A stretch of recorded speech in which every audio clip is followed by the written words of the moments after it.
Good morning, good afternoon, good evening, wherever you are in the world. My name is Ingram Jones, and I have with me Bayloric TV favourite, Dave, the White Rhino Allen.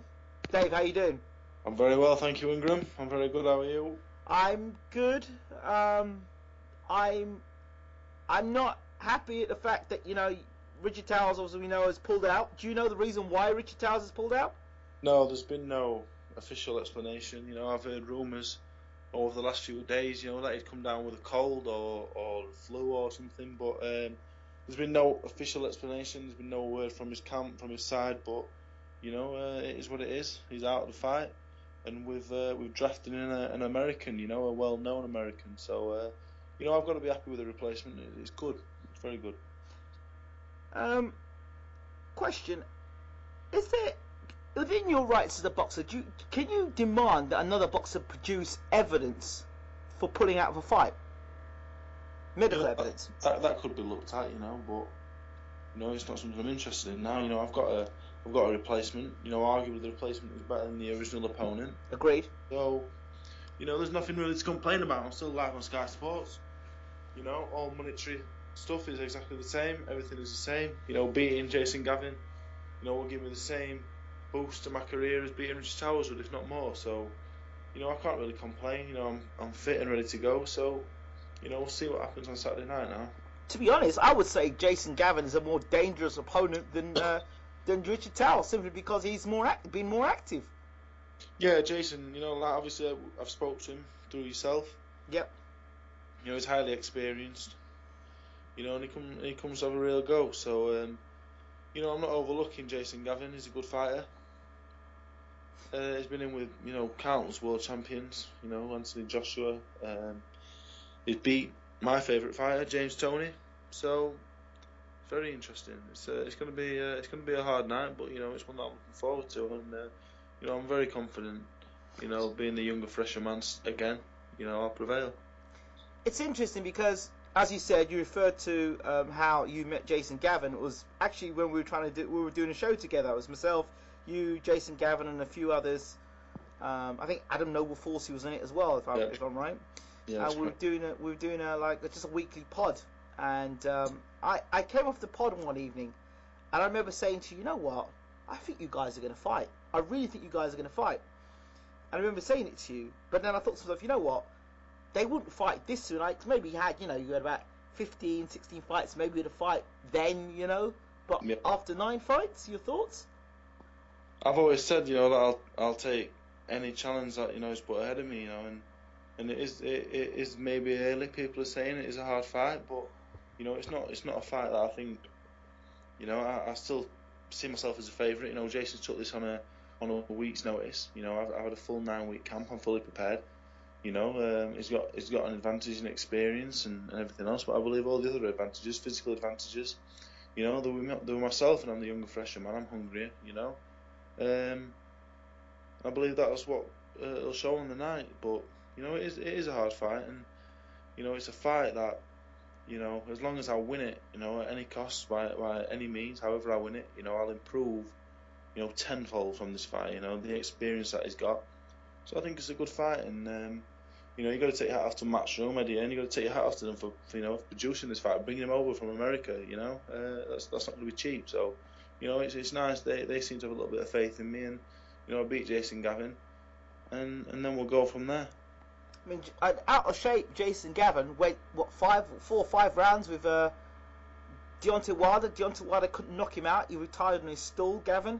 Anthony Joshua, he lasted 3 or 4 rounds. I think 3 rounds with Anthony Joshua. But even then, Joshua couldn't knock Gavern out. Gavern was still able to. Didn't render him unconscious. So he went 10 rounds, I believe, or 12 rounds, 10 or 12 rounds on points with Gerald Washington, and Gerald Washington's unbeaten as well. Tall. 6'4", 6'5", heavyweight. So, there are good positives there for yourself as a fight for yourself there. Yeah, there's a lot of things you can take from this. If I do manage to stop him early, I'll be probably the only man to have stopped him inside a round or two, and that includes numerous world champions, Anthony Joshua. That's something to look at. But Saturday night it's all about getting the win. He's taking the fight on short notice, but I'm getting the fight on short notice as well. I went to Finland to spar someone who was 6'8", just to prepare for Richard. So for this to be swung upon me at the last minute, it's not new to me. This happened last time. Yes. It's not the first time it's happened, and to be honest, it's not ideal. It's interrupted preparations last day too. My head's been all over the place.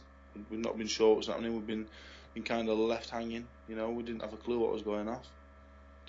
But that's done now. I've got an opponent. My head's back on it. I've got 3 more days. The press conference should be fun with Gavin. The man's got some banter. So we'll see what he brings. We'll see what he brings to the table. It's gonna be kind of odd. Me knowing both of you guys pretty well. It's gonna be odd seeing you two guys actually getting in the ring and fighting. It'll be just strange experience. Yeah, I've got nothing against the man again. Like I did with Richard. It's nothing personal, but it's boxing, and I've got to go in there. I've got to beat him.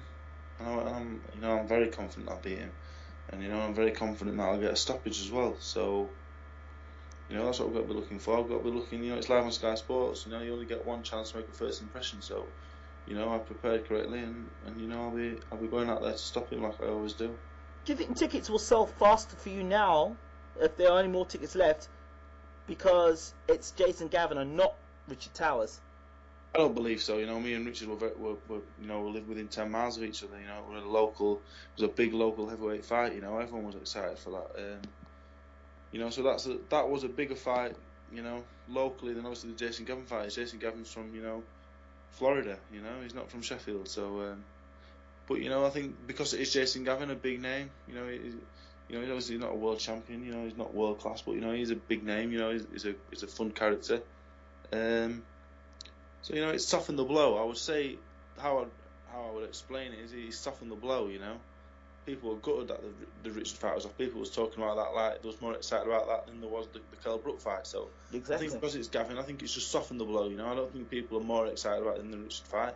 I think it's just softened that blow. If I'd have got a poor foreigner in, people would have been disappointed. But I think people are looking forward to the Gavin fight. I think people are just looking forward to seeing me live on Sky. A lot of people have never seen me before, so I think people are excited to see if there's a new heavyweight on the scene.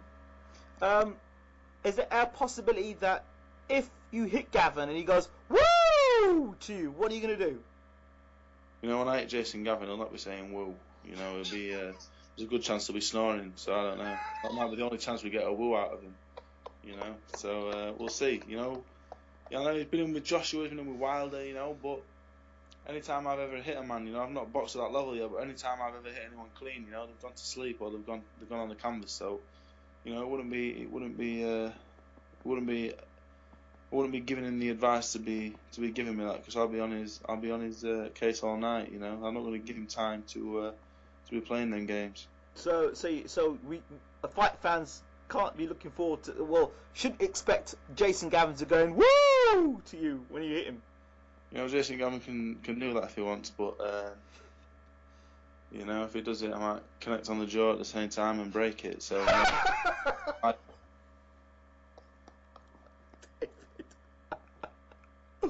Oh, it's going to be a good fight for sure. It's going to be a good fight. Yeah, I'm looking forward to it. It's a good fight, and I'm looking forward to being live on Sky Sports. This is what I got involved in boxing for. To be on a big stage, on a big matchroom show, a world title undercard live on Sky. It doesn't get much bigger than that, And it doesn't. Beating Jason Gavin, it's not a British title eliminator anymore, obviously because he's not British. But beating Jason Gavin, it's a 10-round fight, makes me eligible for the British title. I think I do a good job on Jason Gavin. My next fight will be for the British heavyweight title, and that's what it's all about. And that's why my head is back on the job now. Have you got a message for your fans? Yeah, I tried to keep them all in the loop today. It's been a stressful day. I'm not really sure what's going on, and I know people have spent the hard-earned money to buy tickets for this fight. And when it was announced Richard was out, I'm sure a lot of them was thinking, oh, what's happening now? And hopefully, they're all happy with the fact that it's Gavin now, and they're all excited, and I hope they're still coming to support. Do you have a message for Jason Gavin?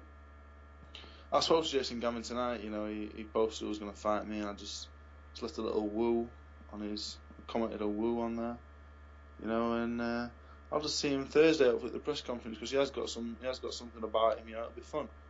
I fancy myself as a pretty witty, so we'll pit our wits, and then Saturday night we'll put our brawn against each other as well. We should nickname it Bayloric TV Fight Night. We could do that. We could definitely do that. Finally, I'm going to ask a cheeky question. Will you give us a shout out at the end of the fight should you be victorious? I shall be victorious. And, yes. And no doubt about it. You know, I've got a lot of mentioning to do. You know, sometimes I need to learn how to say no. But for yourself, Ingram, you know, you have done a lot in the past, and you know, if I'm not too excited and calling Shannon Briggs out after the fight, and I remember, I will do that. We can excuse you. Dave Allen, thank you so much for talking to Bayloric TV as always. Thank you, Ingram. Thank you. Take care, champ.